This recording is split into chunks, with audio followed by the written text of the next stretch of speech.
What does it look like to be somebody that brings hope, that brings joy, that brings peace to every atmosphere that you enter?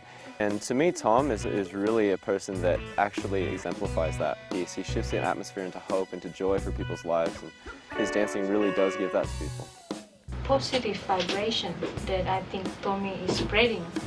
I think it may be going to contribute to something very valuable for our younger generations. When you think of Byron Bay and what makes it such a special place, you can't help but stop and think of Tommy Franklin. Like, I mean, the amount of smiles he gets on a daily basis for doing something that he loves, it's unique. He's just got something about him. It's, I guess with a lot of people, you know, it can be hard to describe what it is, but I think it's, you know, it's just that freedom that everyone wants. Everyone wants to be free and not see the fear in the world. And, you know, I think that he's just such sort of an enigma for people, you know, to actually see, you know, how happy life can be. Because if everyone just took 5 minutes out of their day to watch him at the same time, the whole world would change.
Yeah, Byron Bay has definitely inspired me. I feel a lot more comfortable here.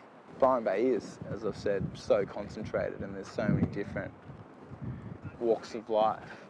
And I'm one of those walks of life. And one of my philosophies in life since moving to Byron Bay is I'm free to be me. And I get people to say that, okay? Repeat after me, I'm free to be me. And they're like, I'm free to be me. I'm like, louder, I'm free to be me. Louder, I'm free to be me. And I'm like, now do it.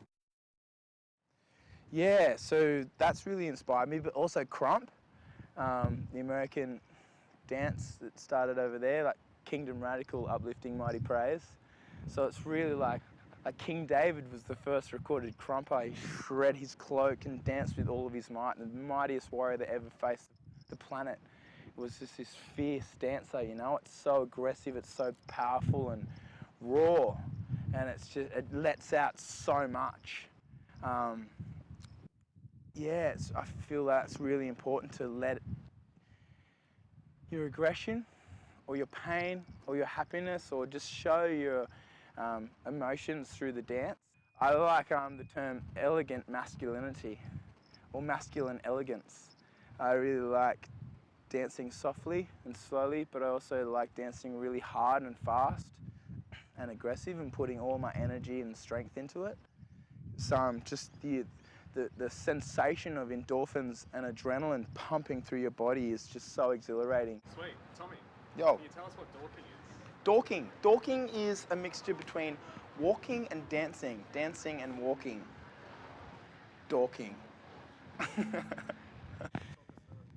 Well, first of all, your favourite song, whatever it may be, from any genre, you put your headphones on, you start walking, and you start dancing, and then you will be dorking.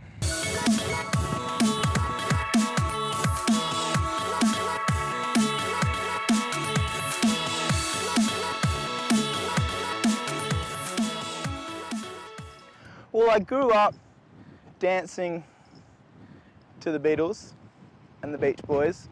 My dad's a huge fan. So that really my parents met on the dance floor, and I've grown up with them dancing around the lounge room, sharing that passion and that love for music with each other. So seeing that from a very young age has inspired me.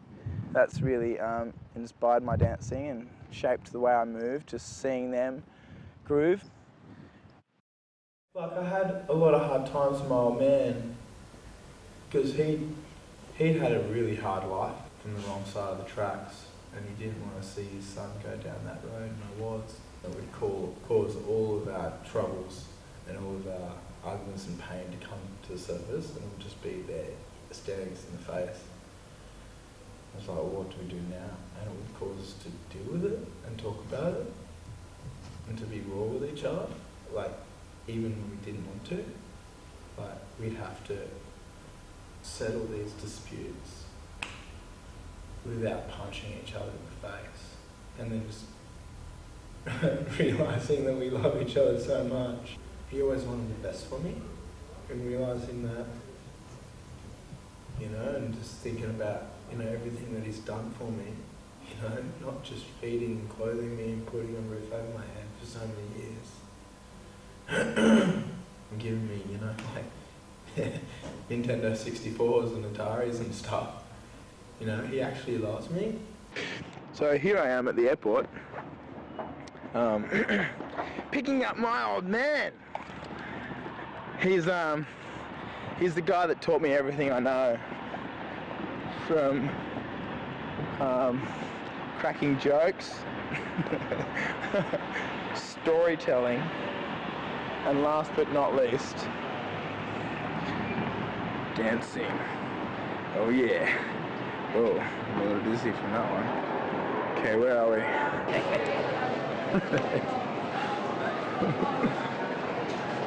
Look how smart he looks. Hey, how you going? Hey, Daddy. Yeah, you too. How you going, mate? Not much. My name's Craig Graham from the Australian Federal Police. Nice to meet you. The guys here are a bit worried about because you had your camera on top of the ATM before. Oh, I was going to film me hugging my old man for the first time. Okay. Yeah. All right. I wasn't recording earlier. Were you able to see what's on your video camera? Yeah, Just to sure make does.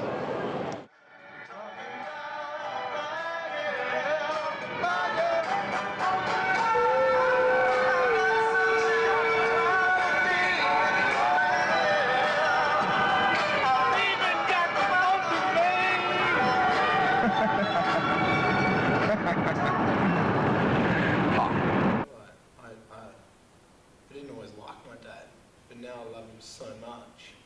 You know, I'm so great. Yeah.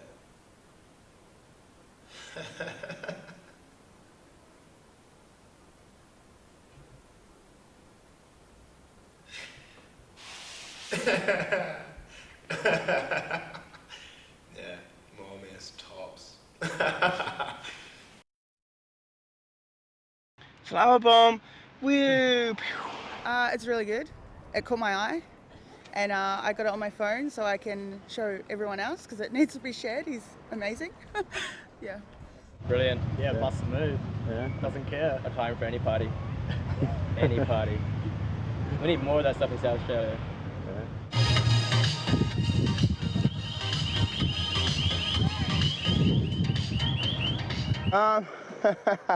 I grabbed my good friend Stacey, went down to Byron Bay markets and pressed play, had a play, sweated profusely, drank a lot of water, had a lot of smiles. Thought I'd come and give the punters some power and share with them my music, because everyone always asks what I'm listening to, so they actually knew, they could actually hear what I was listening to do today.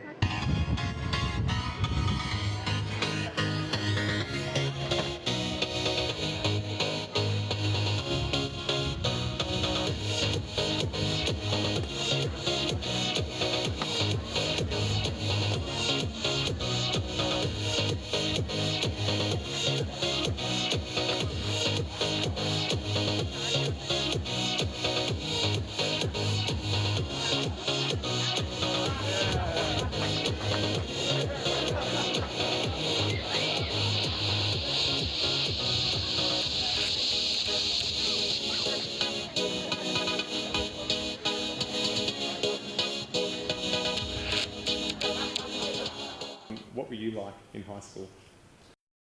I was kind of a lonely character. I had no friends. I had a couple of friends, but you know, they were moving on and meeting people and joining groups or, you know, whatever. And I wasn't. I wasn't a happy kid. High school was the darkest time of my life. So I was just so troubled, just all these other thoughts going on in my mind. I found it very hard to sit down and study and be still and just to focus my thoughts on one thing. It was always over my head. I was just always such a troubled kid. It started, I never smoked. I started smoking when I was probably about 14, 15. Cigarettes? Yeah. And it led on to marijuana. Then I found myself breakfast, lunch and dinner, wake up for it, wouldn't go to sleep without it. So it almost came like a dependency type thing? It was definitely a dependency. It was escaping the pressures of modern day living. Because sometimes I'd rock up to school and I'd be drinking a long neck before school even started. Not proud of it, but yeah. What do you remember about that day that you had your accident? So down, I was in the darkest place, and all I wanted to do was just get stoned. And I knew lots of people. I called up one of my mates and he was waiting down the hill. He lived on a massive hill. And I used to ride my skateboard down my driveway every day. I had a huge driveway and that was my runoff. And I put my headphones in. It's a song called Here Comes the Pain. Here comes the pain. I'm skating down my driveway. I'm going about 30 k's an hour. This car was doing, say, 60, 80 k's. And I skateboarded straight in front of it. And the full impact hit my right knee. Shattered my kneecap into pieces. Snapped my leg in half. Landed on my shoulder, which cracked my collarbone clean in half. Fractured 3 ribs and almost punctured my left lung. And my helmet cracked like an egg. I bounced like a beach ball and slid a couple meters on my back. My whole back was a scab. In intensive care for 18 days, machines breathing for me. I didn't know if I'd ever walk again. But ironically, it was probably the best day. It was probably the best thing that could happen to me. Got some sense snapped into me. Do you think they're proud of the person you've become? They always tell me. My parents are really proud of me. They tell me all the time. Hey man, just a quick couple of questions. What was the first thing you thought when you saw Tommy dancing?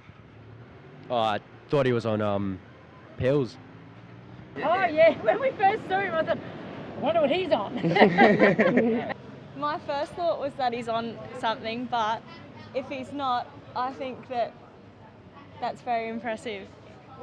What do you think of his dancing? It's like someone who was on pills.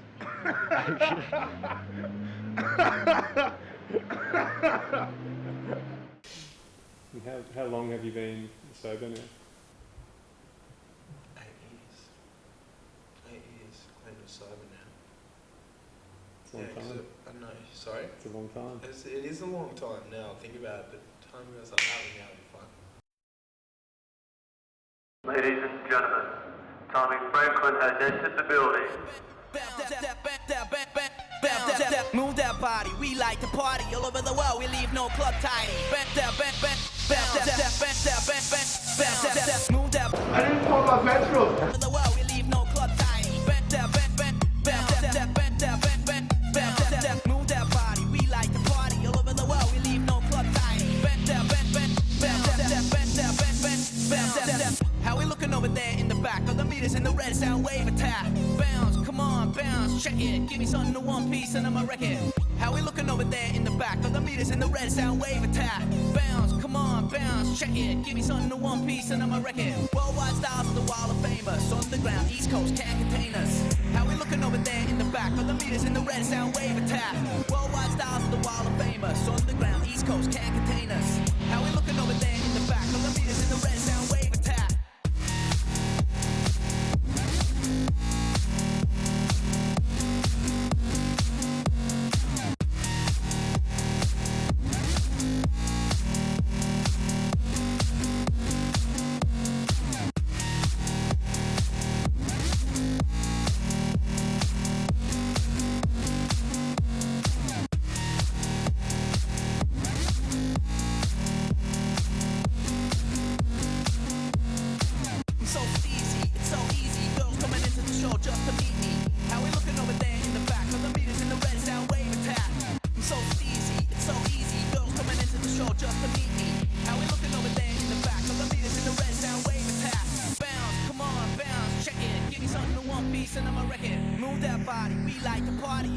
world, we leave no club tidy. Bounce, come on, bounce, check it. Give me something to one piece and I'm a record. Move that body, we like the party. All over the world, we leave no club tidy.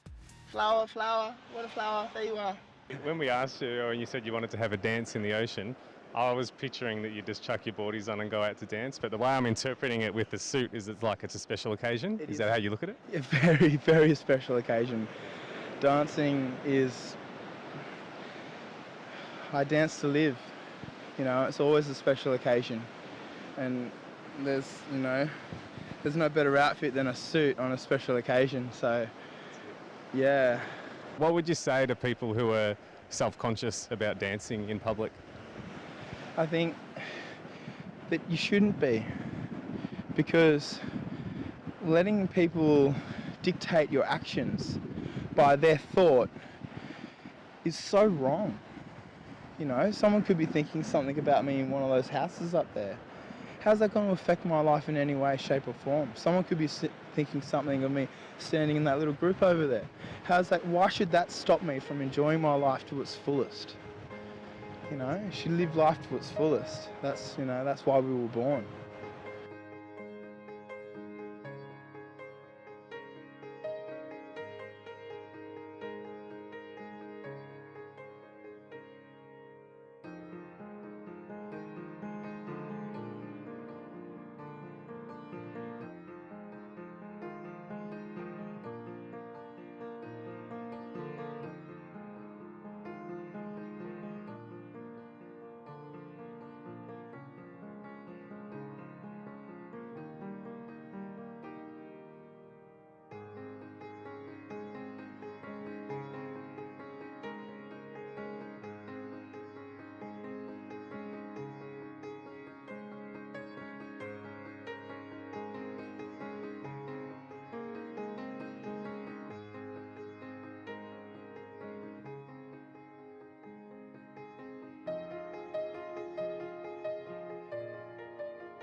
Anything else you wanted to say while we've got you in this setting? Or?